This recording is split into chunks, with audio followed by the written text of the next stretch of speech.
Cumprimento a todos os meus irmãos com a paz de Jesus. Seja bem-vindo ao estudo da lição da Escola Sabatina número 6, a hora do seu juízo. Antes de começar, vamos orar.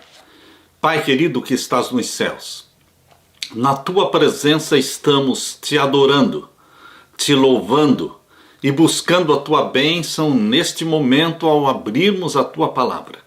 Derrama sobre mim e os meus irmãos o Espírito Santo. Abre a nossa mente. Dá-nos compreensão da profecia e dá-nos o teu poder para proclamar esta profecia, para anunciar ao mundo que chegou a hora do juízo. Pai eterno, usa-nos como instrumentos teus. Unge-nos como instrumentos teus. Que o Espírito Santo fale através da nossa boca neste momento. Em nome de Jesus, amém. A hora do seu juízo, o verso áureo, e digo isto a vocês que conhecem o tempo. Já é hora de despertarem do sono, porque a nossa salvação está agora mais perto do que quando no princípio cremos. Vai alta a noite, e o dia vem chegando. Romanos 13, verso 11 e verso 12. Há muitos anos, a revista National Geographic contou sobre um incêndio florestal no Parque Nacional de Yellowstone, nos Estados Unidos. Depois que o fogo cessou, guardas florestais subiram uma montanha para avaliar os danos. Um guarda encontrou um pássaro literalmente em cinzas, ao pé de uma árvore. Perplexo pela visão triste, empurrou o pássaro com um graveto e, para surpresa dele, 3 passarinhos pequenos correram de debaixo das asas da sua mamãe morta. A mãe, amorosa, profundamente consciente do desastre iminente, tinha levado seus filhotes para a base, para o pé daquela árvore e os havia reunido sob as suas asas, protegendo-os. Ela poderia ter voado com segurança e poderia ter se livrado daquele fogo, mas ela se recusou a abandonar os seus bebês. Que imagem, queridos! Que imagem do crente que está seguro nas mãos de Jesus Cristo. O fogo do juízo divino ardeu sobre ele, Jesus Cristo, ali no Calvário, e todos os que estão em Jesus estão seguros para sempre sob as suas asas. Na cruz, Cristo foi julgado como um pecador, condenado para que pudéssemos ser julgados como cidadãos justos do reino celestial. Ele, Jesus, foi julgado como um criminoso para que você e eu pudéssemos ser libertos do fogo destrutivo da perdição eterna. Tanto de modo figurado quanto literalmente, isto é uma verdade. Em Jesus Cristo, nós fomos libertos da morte eterna, porque ele morreu a morte eterna no nosso lugar.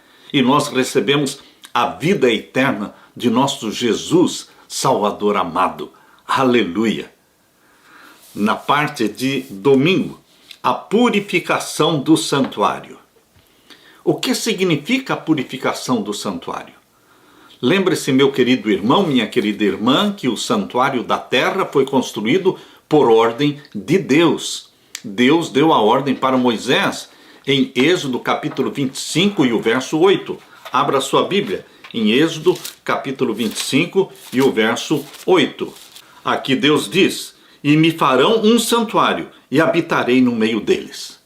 Por ordem divina, Moisés construiu o tabernáculo terrestre, o santuário terrestre, composto de um pátio, onde tinha o altar de sacrifício e uma pia. E além do pátio, o compartimento, a primeira sala, era chamada de lugar santo, onde existia o candeeiro com 7 lâmpadas, ao lado esquerdo de quem entrava, e uma mesa com 12 pães, chamados pães da preposição, ao lado direito de quem entrava. E bem na frente de quem entrava, em frente do véu, existia o altar de incenso. E então o véu separava o lugar santo do santíssimo. O lugar santíssimo, o segundo compartimento, tinha ali a arca do concerto. A arca do concerto contendo os 10 mandamentos dentro dela. E 2 anjos de ouro, querubins, que, levantando as suas asas, cobriam a arca do concerto. E o Shekinah, a glória de Deus, brilhava bem no meio dos dois querubins, em cima da arca do concerto, onde estava a santa lei de Deus. Ali aparecia a glória divina, Shekinah. Queridos, o santuário terrestre foi feito como cópia do verdadeiro e do original santuário que está no céu. Isto está muito claro em Hebreus capítulo 8. Abra sua Bíblia em Hebreus capítulo 8. Nós vamos ver então o verso 1 e o verso 2. Aqui Deus diz, Hebreus 8, 1 e 2. Ora, a suma do que temos dito é que temos um sumo sacerdote tal, que está sentado nos céus, à destra do trono da majestade, ministro do santuário e do verdadeiro tabernáculo, o qual o Senhor fundou e não o homem. Jesus é o ministro do verdadeiro santuário, do verdadeiro tabernáculo que Deus construiu, não o homem. Então este verdadeiro santuário que é no céu, está na Nova Jerusalém, existia uma cópia dele. A cópia do santuário do céu foi o santuário que Deus mandou Moisés construir no deserto. E queridos, esta cópia ilustra muito bem o plano da salvação, ilustra muito bem o ministério de Jesus Cristo. Neste santuário terrestre existiam 7 festas chamadas de festas sagradas. Eram festas proféticas. A primeira festa era da Páscoa, no dia 14 de Nisan. A segunda festa era dos pães asmos, do dia 15 de Nisan, durava 7 dias. E a terceira festa, a festa das primícias, no dia 16 de Nisan. E a quarta festa, a festa do Pentecostes, 50 dias após a festa das primícias. E então vinha a festa das trombetas no primeiro dia do 7º mês. Por 10 dias a trombeta era tocada anunciando que o juízo estava chegando e que as pessoas deveriam confessar os seus pecados, se arrependerem, porque o juízo estava chegando. Por 10 dias as trombetas tocavam, desde o dia 1º do 7º mês até o dia 10 do 7º mês. E então no dia 10 do 7º mês era a festa da expiação, o dia da purificação do santuário. O dia da expiação, dia 10 do 7º mês, era conhecido como a purificação do santuário.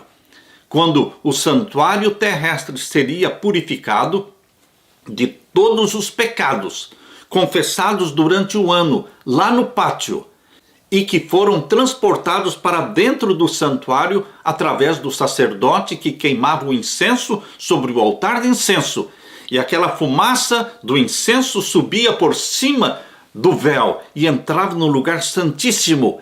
E então os pecados eram simbolicamente transportados para dentro do santíssimo durante o ano todo. Mas, uma vez por ano, o sumo sacerdote entrava no santíssimo do santuário terrestre, com sangue de um bode que representava Jesus Cristo. E com o sangue deste bode que representava Jesus, o sumo sacerdote entrava no Santíssimo e fazia a purificação do santuário, limpando o santuário de todos os pecados confessados e acumulados no santuário durante o ano todo. Por isso esse dia era chamado como um dia de juízo, porque era a última oportunidade para o povo de Deus confessar os seus pecados. Por isso, por 10 dias as trombetas tocavam, anunciando a chegada do juízo, para que ninguém chegasse no dia 10, no dia da purificação do santuário, sem confessar os seus pecados. Era o dia do juízo para Israel. Queridos, esta festa é um símbolo da festa sagrada da expiação no santuário celestial. No santuário celestial existem as mesmas festas sagradas que existiam no santuário da terra. Por isso Jesus morreu no dia da Páscoa. Por isso Jesus Cristo instituiu a ceia do Senhor, a Santa Ceia, como é um memorial da festa dos pães asmos, quando nós comemos do pão e bebemos do suco da vida, que representam o corpo e o sangue de Jesus Cristo. A ressurreição de Jesus foi exatamente no dia da festa das primícias, dia 16 de Nisan. E o derramamento do Espírito Santo sobre os apóstolos foi exatamente no dia do Pentecostes. No dia do Pentecostes, Jesus foi entronizado no céu, no santuário celestial, e então recebeu todo o poder e toda a autoridade e enviou o Espírito Santo. O derramamento do Espírito Santo no dia do Pentecostes foi uma prova de que Jesus Cristo foi entronizado no santuário celestial como nosso sacerdote e advogado. E queridos, e a festa das trombetas, 10 dias, a trombeta tocando, preparando as pessoas para o dia do juízo, esta festa profética se cumpriu na pregação do movimento milerita. O movimento milerita, por 10 anos, pregou a mensagem até 1844, anunciando a vinda de Jesus. Mas não era a segunda vinda de Jesus. Era, na realidade, o início da purificação do santuário celestial, que foi proclamada por 10 anos, e em 1844 começou a purificação do santuário celestial. Queridos, é o juízo no santuário celestial. É isso que significa o termo, a expressão purificação do santuário. No santuário celestial existe um juízo, assim como no santuário da terra. E o juízo do santuário celestial foi proclamado na terra. O anjo anuncia em alta voz, em Apocalipse capítulo 14 e o verso 7, é chegada a hora do seu juízo. O livro de Daniel e o livro do Apocalipse, eles anunciam o juízo celestial. Abra sua Bíblia agora em Daniel capítulo 8 e o verso 14. Daniel capítulo 8 e o verso 14. Aqui nós temos a maior profecia de tempo profético, 2.300 anos. A profecia de Daniel 8,14 diz assim: E ele me disse, até 2.300 tardes e manhãs, e o santuário será purificado. 2.300 tardes e manhãs, e o santuário será purificado. Todos os judeus entendiam claramente o significado da purificação do santuário terrestre, entendendo que era o dia do juízo para eles. Isto representa o juízo celestial no santuário celestial. Acontecia no dia da expiação, que era o dia do juízo, dia 10 do 7º mês. Embora Daniel entendesse o conceito da purificação do santuário e o conceito do juízo, ele ficou confuso sobre este período de tempo chamado de 2.300 tardes e manhãs, 2.300 dias. Por isso, queridos, nós precisamos entender aquilo que Daniel não entendeu. Especificamente esta parte da profecia que fala dos 2.300 dias. Abra sua Bíblia então em Daniel capítulo 8 e vamos ver esta porção da profecia que Daniel não entendeu. Daniel capítulo 8, vamos ver o verso 26 e 27. Leia comigo, verso 26. E a visão da tarde e da manhã, que foi dita, é verdadeira. Tu, porém, cerra a visão, ou seja, fecha a visão, porque só daqui a muitos dias se cumprirá. E o verso 27, e eu, Daniel, enfraqueci e estive enfermo alguns dias, então levantei-me e tratei do negócio do rei e espantei-me acerca da visão e não havia quem a entendesse. Aqui no capítulo 8 de Daniel, existem duas palavras hebraicas para visão. A visão, inicialmente no capítulo 8, verso 2, veja aí, capítulo 8, verso 2. E vi na visão, acontecendo quando vi que eu estava na cidadela de Susã, província de Elão, vi, pois, na visão que eu estava junto ao rio Ulai. Inicialmente, a visão do capítulo 8, ela é descrita pela palavra hebraica razon, H-A-Z-O-N, razon. Esta parte inicial da profecia, Deus explicou para Daniel. Ele entendeu esta parte da profecia. A parte da profecia que ele não entendeu é aquela que fala das 2.300 tardes e manhãs. E esta visão que ele não entendeu dos 2.300 dias, a palavra hebraica não é razão, é a palavra maré. O profeta Daniel não usou a palavra razão, mas usou a palavra maré. E a visão da tarde e da manhã, verso 26, que foi dita é verdadeira, tu, porém, cerra, fecha esta visão, porque só daqui a muitos dias se cumprirá. Aqui a palavra para a visão é maré. Maré, portanto, define a parte da profecia que Daniel não entendeu. Por isso, queridos, é bom nós sabermos que a visão do capítulo 8, a parte inicial foi compreendida por Daniel, porém não a parte da visão dos 2.300 anos. Agora abra a sua Bíblia e vamos ler Daniel capítulo 9, o verso 21 e 22. Quando o anjo Gabriel veio até Daniel, no capítulo 9 é a oração de Daniel pedindo a Deus esclarecimento, para entender o que ele não tinha entendido. E o anjo Gabriel recebeu a ordem no céu para vir até Daniel e explicar para ele a visão. Aqui diz em Daniel capítulo 9, verso 21 e 22. Estando eu, ainda falando na oração, o varão Gabriel, que eu tinha visto na minha visão, no princípio, aqui Daniel usou a palavra razão, falando da visão no princípio. Ele veio voando rapidamente e tocou-me a hora do sacrifício da tarde. E me instruiu e falou comigo e disse: Daniel, agora saí para fazer-te entender o sentido. No princípio das tuas súplicas saiu a ordem, e eu vim para te declarar, porque és muito amado. Toma, pois, bem sentido na palavra e entende a visão. Neste verso 23, quando o anjo Gabriel fala entende a visão, a palavra não é razão. Porque razão é a parte da profecia que Daniel entendeu. E ele veio explicar aquela parte que Daniel não tinha entendido. E o anjo usa a palavra maré. Entende a visão, maré. Especificamente a parte dos 2.300 anos. Portanto, meus queridos, no fim do capítulo 8, Daniel, o profeta, desfaleceu. E ele disse: fiquei espantado com a visão e não havia quem a entendesse. Daniel 8, 27.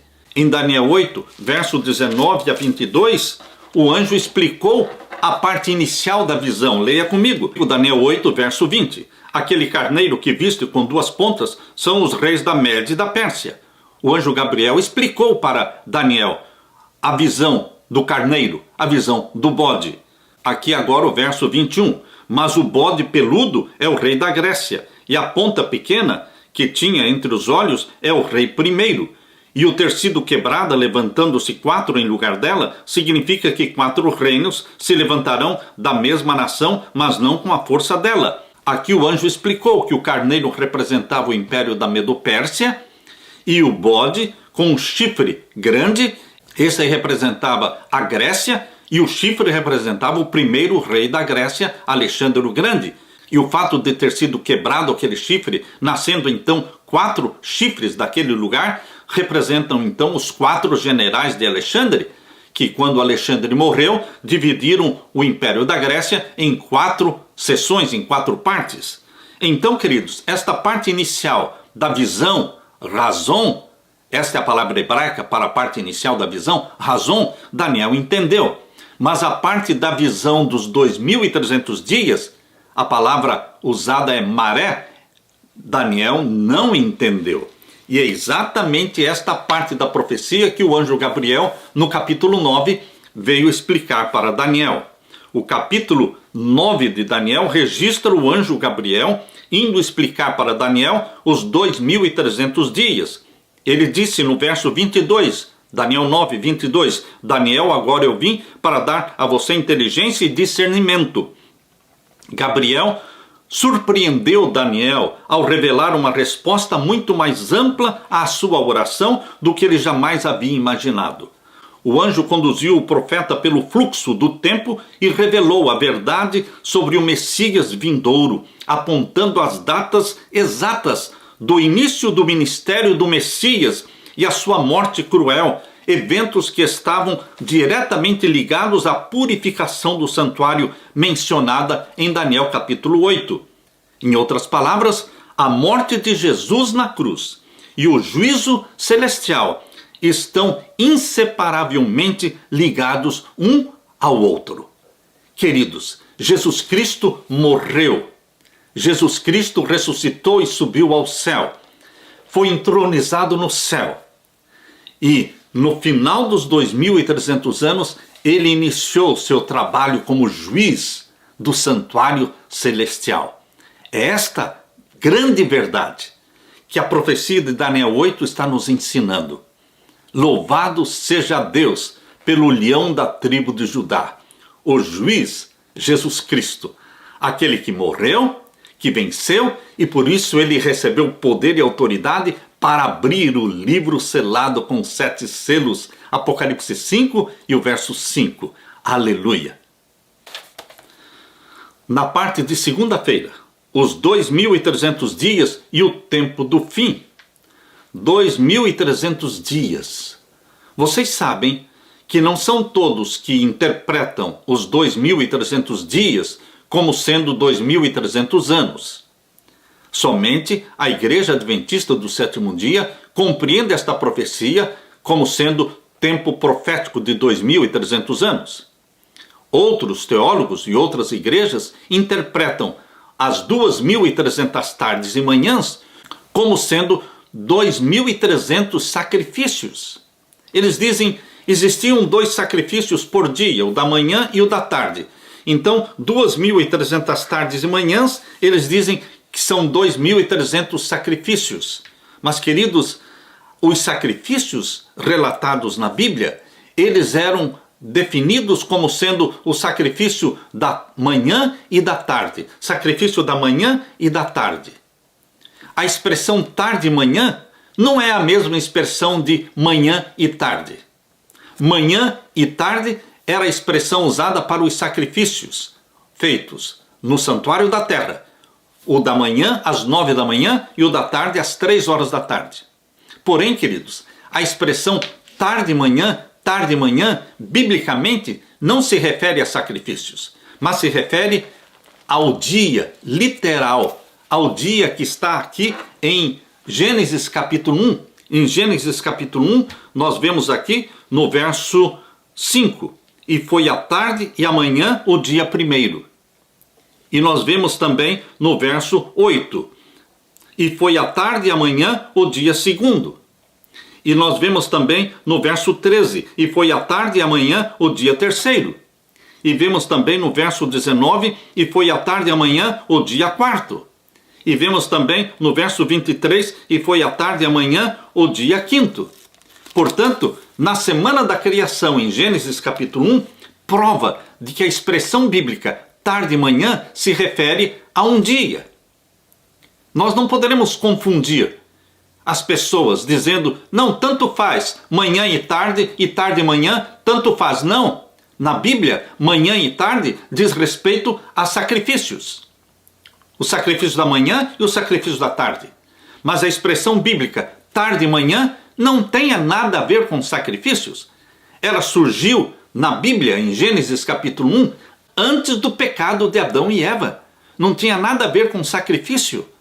Queridos, quando a Bíblia diz e foi a tarde e a manhã, o primeiro dia, foi a tarde e a manhã, o segundo dia, está dizendo que tarde e manhã se refere a um dia. Por isso, 2300 tardes e manhãs são 2300 dias.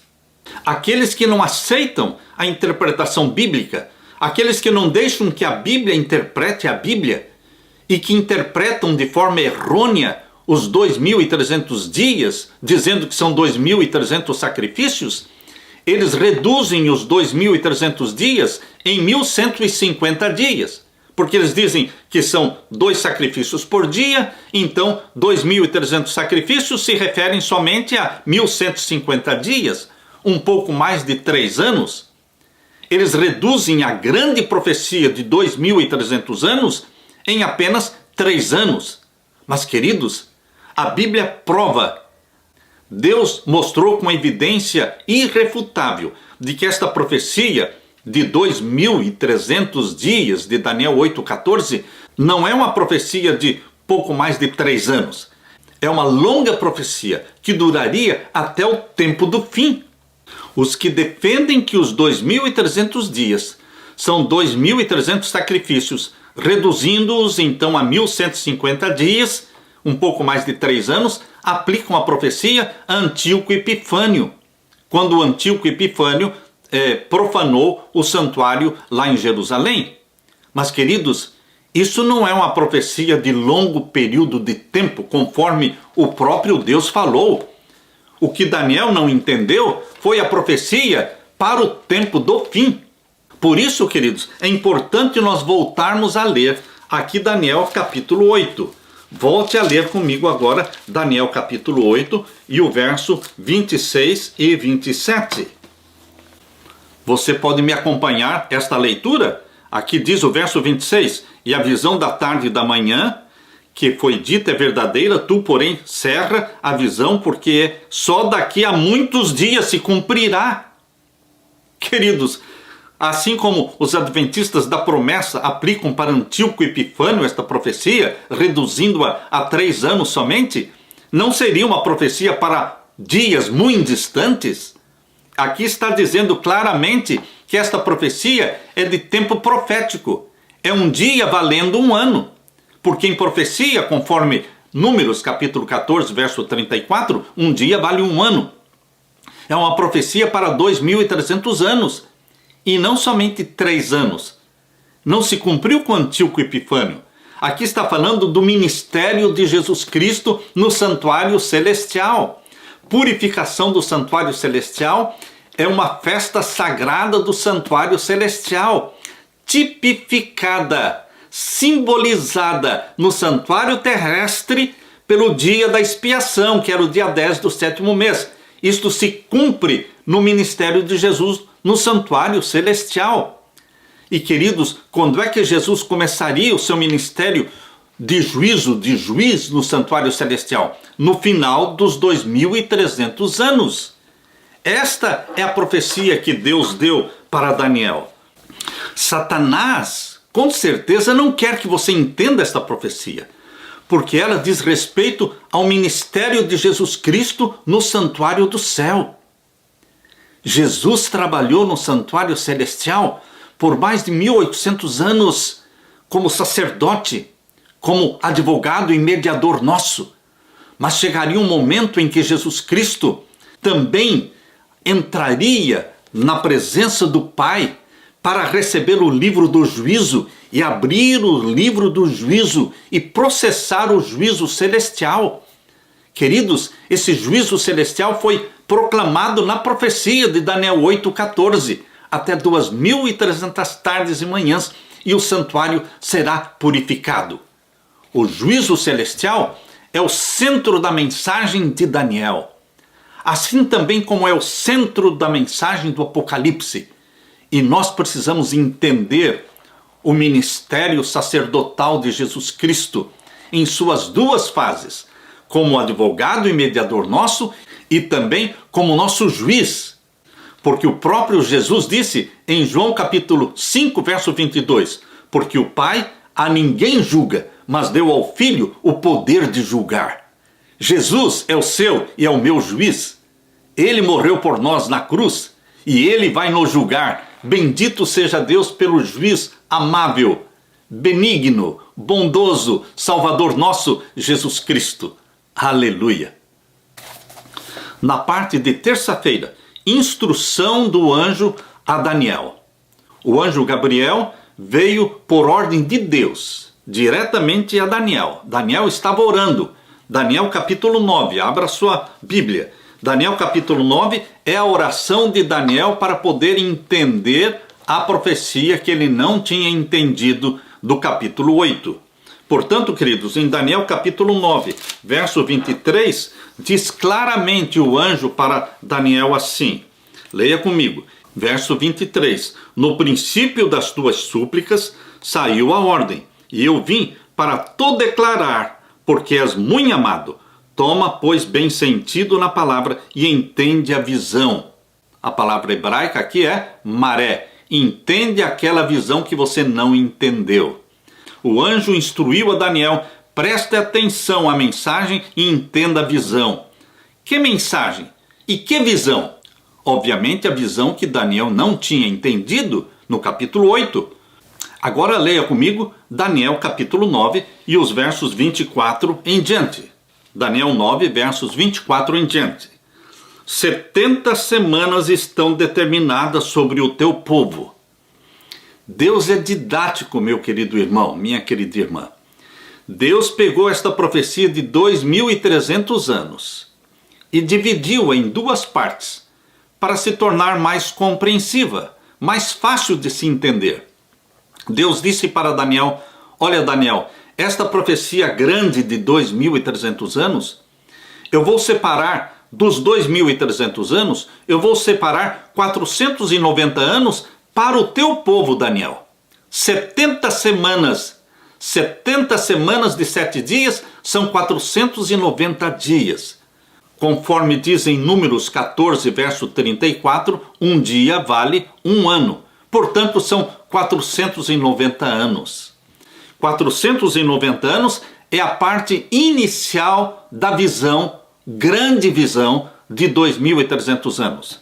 Por isso, o anjo começa explicando para Daniel no verso 24, 70 semanas, ou seja, 490 anos, estão determinados sobre o teu povo e sobre a tua santa cidade, para extinguir a transgressão e dar fim aos pecados, e para expiar a iniquidade e trazer a justiça eterna, e selar a visão e a profecia, e para ungir o santo dos santos. Quando é que Jesus Cristo ungiria o santo dos santos no santuário celestial? No final da profecia de 70 semanas. Estas 70 semanas nos conduzem até o Messias, o nascimento do Messias, o batismo do Messias, a morte do Messias e então a ascensão de Jesus para o céu, quando ele seria então entronizado no santuário do céu, ungindo o santo dos santos, ungindo o santuário celestial. Queridos, esta é uma profecia muito importante para revelar sobre o nascimento de Jesus na terra, o batismo de Jesus, a morte de Jesus, a ascensão de Jesus e entronização de Jesus no santuário do céu. Por isso diz aqui o finalzinho do verso 24, e para ungir o santo dos santos. E agora o verso 25, sabe e entende. Agora Deus dá o ponto de partida para as 70 semanas, para os 490 anos, que constitui a parte inicial dos 2.300 anos. Veja o ponto de partida da profecia, sabe e entende. Desde a saída da ordem para restaurar e para edificar Jerusalém, até ao Messias, o príncipe, 7 semanas e 62 semanas. 7 semanas e 62 semanas são 69 semanas. 483 anos. Quando é que começaria esta profecia de 70 semanas? Com a saída da ordem para restaurar e para reedificar Jerusalém. Quando Daniel fez a oração do capítulo 9, pedindo explicação para Deus, para entender a visão, Jerusalém estava destruída. O povo de Deus ainda estava cativo em Babilônia. Portanto, meus queridos, Daniel entendeu que esta profecia iria ter o seu início com o decreto para restaurar e reedificar Jerusalém. Quando você vai para Esdras, capítulo 6, abra sua Bíblia agora em Esdras, capítulo 6, aqui você vai encontrar 3 decretos para restaurar e reedificar Jerusalém. Esdras, capítulo 6, e o verso 14, você encontra os 3 decretos. Vamos ler juntos, verso 14. E os anciãos dos judeus iam edificando e prosperando pela profecia do profeta Ageu e de Zacarias, filho de Ido, e edificaram a casa e aperfeiçoaram conforme ao mandado do Deus de Israel e conforme ao mandado de Ciro, o primeiro rei que fez o primeiro decreto, e de Dario, o segundo rei persa, que fez o segundo decreto, e de Artaxerxes, rei da Pérsia, o terceiro rei. Portanto, nós temos aqui o decreto para a reconstrução de Jerusalém. Primeiro foi o de Ciro, em 537 a.C. O segundo decreto foi de Dario, no ano 519 a.C. E o terceiro decreto, e o último, foi então em 457, feito por Artaxerxes. Queridos, nós precisamos saber qual destes 3 decretos é realmente o ponto de partida para a profecia das 70 semanas, dos 490 anos. É fácil nós sabermos qual é o decreto que dá o ponto de partida, a data inicial para o início da profecia. Por que é fácil? É simples, meus queridos. Quando a profecia, lá em Daniel capítulo 9, verso 24 e 25, diz que as 70 semanas durariam até o Messias é Jesus. Então, a data inicial para começo da profecia das 70 semanas, dos 490 anos, tinha que ser uma data que levasse até o Messias. Se nós pegarmos o decreto de Ciro em 537 e nós diminuirmos dali 490 anos, nós vamos chegar no ano 47 a.C., ou seja, se pegar o decreto de Ciro, nós não vamos chegar até o Messias, porque os 490 anos, se começassem em 537 com o decreto de Ciro, iriam acabar em 47 a.C. E não pode ser antes de Cristo. Tem que alcançar o Cristo, tem que alcançar o Messias. Se pegar o segundo decreto, que é de Dario, que foi feito no ano 519, e você diminui então 490, você chega então ao ano 29 antes de Cristo, também não dá certo. Porque tem que ser uma data que nos leve, os 490 anos nos leve, nos conduz até o Messias. Então, se você pegar o decreto de Artaxerxes, que foi feito no ano 457 a.C., e você diminui 490, então você chega até o ano 27 a 34 depois de Cristo.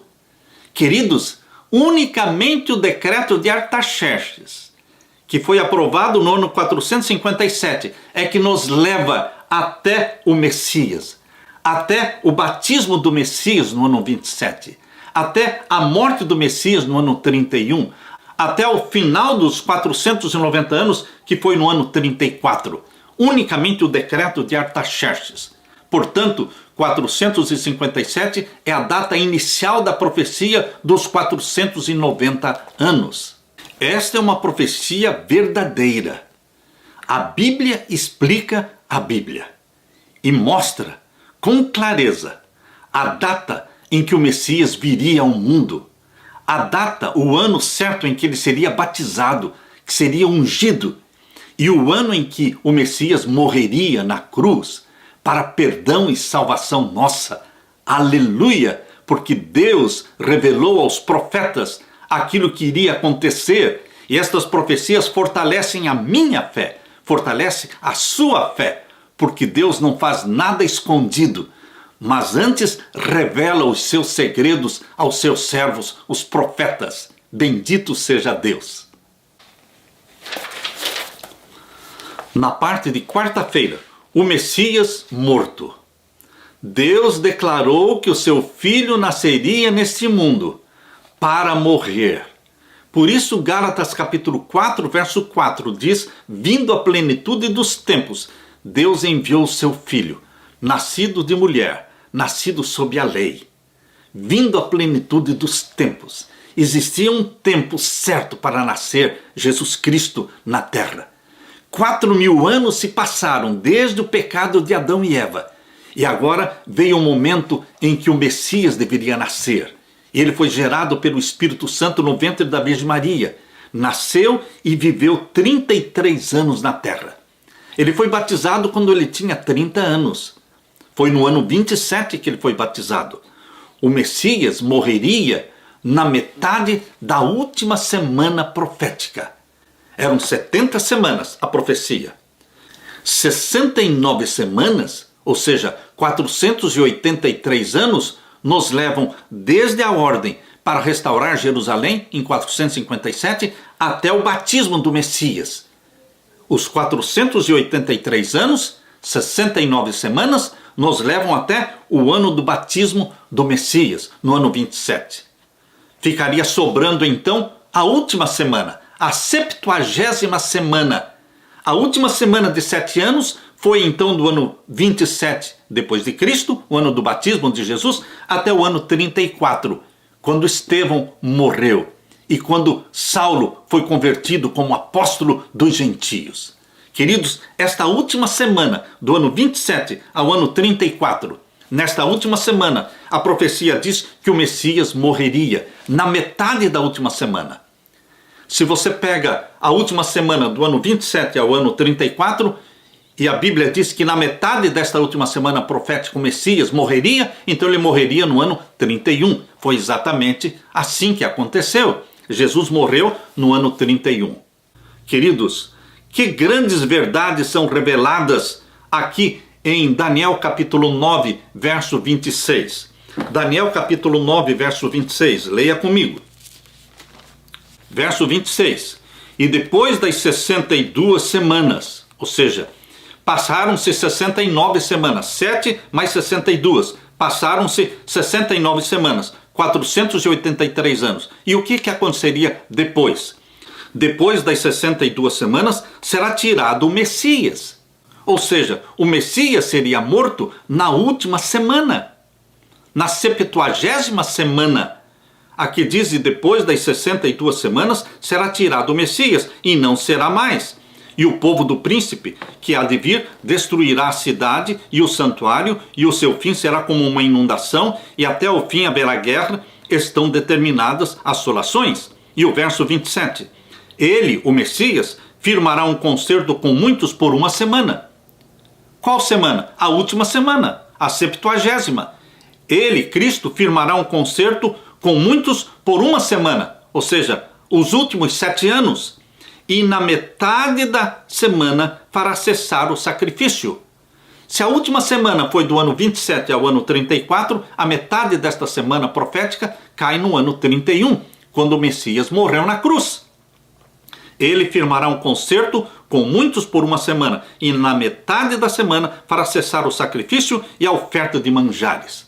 Quando Jesus morreu na cruz, cessou o serviço, os sacrifícios no santuário da terra.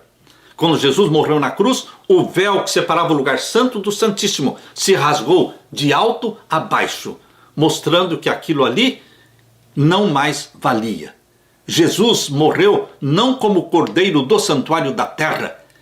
No santuário da terra morriam animais, mas Jesus Cristo é o cordeiro de Deus, o Filho de Deus. Ele morreu como o cordeiro de Deus que tira o pecado do mundo. Ele é o cordeiro provido por Deus para o santuário celestial. O altar de sacrifício do santuário celestial foi o monte do Calvário. E o cordeiro que foi morto ali foi o próprio Filho de Deus. Jesus Cristo, ele iniciou os trabalhos do santuário celestial com a sua morte na cruz.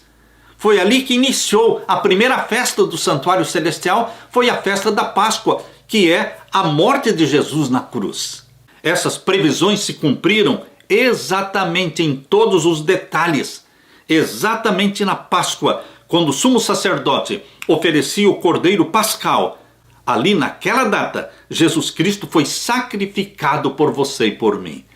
Por isso Paulo diz, Jesus Cristo é a nossa Páscoa, que foi sacrificada por nós. É o sangue do cordeiro pascal, Jesus, que purifica a mim e a você dos nossos pecados.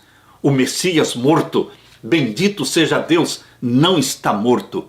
Ele reviveu, ele subiu ao céu, e ele intercede por você, e ele também é o nosso juiz. Aleluia! Na parte de quinta-feira, o ano 1844. Queridos, o ano 1844 não é qualquer data, não é qualquer ano. É um ano que está exatamente no calendário profético de Deus. Satanás compreende as profecias. Satanás não obedece a Deus, mas ele compreende as profecias. Ele sabia que no ano de 1844, Jesus Cristo entraria na presença do Pai, no Santíssimo, para receber o livro sagrado, o livro selado com 7 selos, para iniciar o processamento do juízo celestial. Por isso, em 1844, aqui no planeta Terra, Satanás criou uma grande confusão. Ele queria impedir as pessoas, confundir as pessoas para que elas não entendessem o verdadeiro significado do ano 1844 na profecia de Deus. O que aconteceu em 1844? O que é que Satanás fez surgir na Terra em 1844? Foi o nascimento de Friedrich Nietzsche, aquele revoltado contra Deus, aquele que proclamou no mundo a morte de Deus, ódio a Deus. Ele nasceu em 1844. O que mais aconteceu em 1844? Karl Marx escreveu o seu primeiro esboço sobre o seu manifesto comunista, foi em 1844. E o que mais aconteceu em 1844?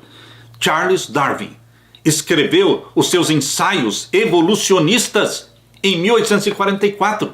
Publicou seu livro em 1859, mas o ensaio evolucionista de Darwin, ele foi escrito em 1844. E o que mais aconteceu em 1844?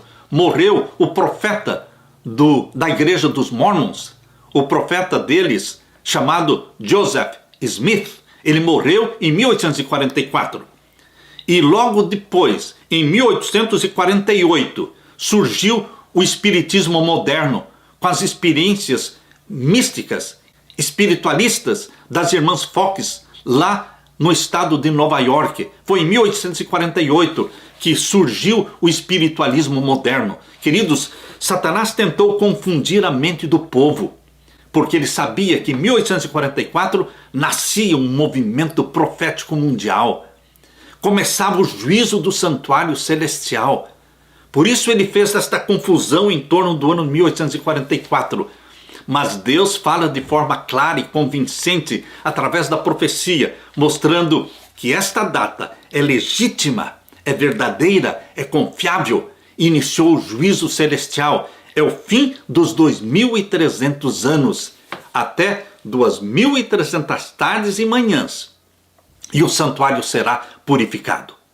Começou a purificação do santuário celestial em 1844, o juízo celestial. Os primeiros 490 anos da profecia de 2.300 anos, os primeiros 490 anos foram designados especialmente para a nação judaica da antiguidade e para a vinda do Messias. A última parte dos 2.300 anos tem a ver com o povo de Deus, incluindo tanto judeus como gentios. Os primeiros 490 anos se aplicam ao primeiro advento do Messias e terminaram no ano 34, de 457 a.C., terminando então no ano 34 depois de Cristo. No ano 34 morreu Estevão, o primeiro mártir cristão, e foi o ano da conversão de Saulo, que se tornou Paulo, o apóstolo dos gentios. De 34 para frente, o evangelho deixou de ser pregado somente para judeus e passou a ser pregado para os gentios, para as nações, para o mundo todo. Ao subtrairmos, ao diminuirmos 490 anos dos 2.300 anos, restam 1.810 anos. Portanto, queridos, se os 490 anos terminam em 34 depois de Cristo, o restante são 1.810 anos. E você soma então 34 mais 1.810. E você chega à data de 1844, a data profética para o início do juízo celestial. Quando Jesus Cristo entra no Santíssimo, Apocalipse capítulo 5, verso 7. Leia comigo. Apocalipse 5, verso 7. E ele veio, Jesus Cristo, leão da tribo de Judá, e ele veio e tomou o livro da destra do que estava sentado sobre o trono. Isto foi em 1844. E houve uma explosão de alegria quando ele pegou o livro e ele começou o processamento do juízo, abrindo selo após selo no capítulo 6. Selo após selo foi sendo aberto, incluindo o capítulo 7 e incluindo o capítulo 8. O capítulo 4, 5, 6, 7 e 8 são os capítulos usados por Deus no Apocalipse para explicar o processamento do juízo. O juízo proclamado em Daniel 8,14 não é explicado em Daniel 8,14, nem em Daniel capítulo 9. Só anuncia que é o juízo, a purificação do santuário. Mas onde é que Deus então explica detalhadamente o processamento do juízo celestial? Lá em Apocalipse. Capítulo 4 é a sala do juízo. capítulo 5 é o livro do juízo. Apocalipse 6 é o início, é o processamento do juízo, incluindo os 4 grupos de pessoas julgadas no juízo celestial, 4 grupos representados pelos 4 cavalos. Cavalo branco, cavalo vermelho, cavalo preto, cavalo amarelo. 4 grupos, todos eles são julgados no juízo celestial. E o 5º selo, o juízo dos mártires. E o 6º selo, o juízo dos vivos. E o 7º selo é o fim do juízo. É o fim do juízo no 7º selo, capítulo 8, verso 1 até o verso 5. E depois desta última grande intercessão, na abertura do 7º selo, Jesus faz uma grande e última intercessão para a conversão da grande multidão da hora undécima. E então Jesus lança fora o incensário e não mais faz intercessão por ninguém. Fecha a porta da graça. É o fim do juízo, capítulo 8, verso 1 até o verso 5. O 7º selo, meu querido irmão, do capítulo 8, verso 1 ao verso 5, está falando do fechamento da porta da graça. O processamento do juízo está explicado na Bíblia através dos 7 selos. Deus usou todos estes detalhes dos 7 selos. Deus usou todo este cenário da sala do juízo de Apocalipse 4. Deus mostra, através de todas estas profecias contidas em Apocalipse capítulo 4, 5, 6, 7 e 8, os detalhes do juízo celestial. Aquilo que aconteceria na era do juízo, na era de Laodiceia, na era do povo do juízo. Por isso, meu querido irmão, Deus chama a última igreja de Laodiceia, que quer dizer povo do juízo, era do juízo.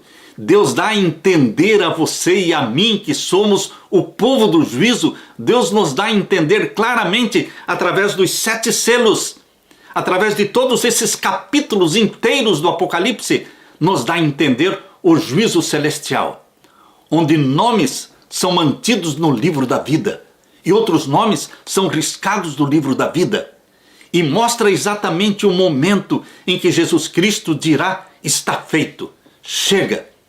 O imundo continue sendo imundo e o santo continue a se santificar. Jesus Cristo é o juiz do santuário celestial.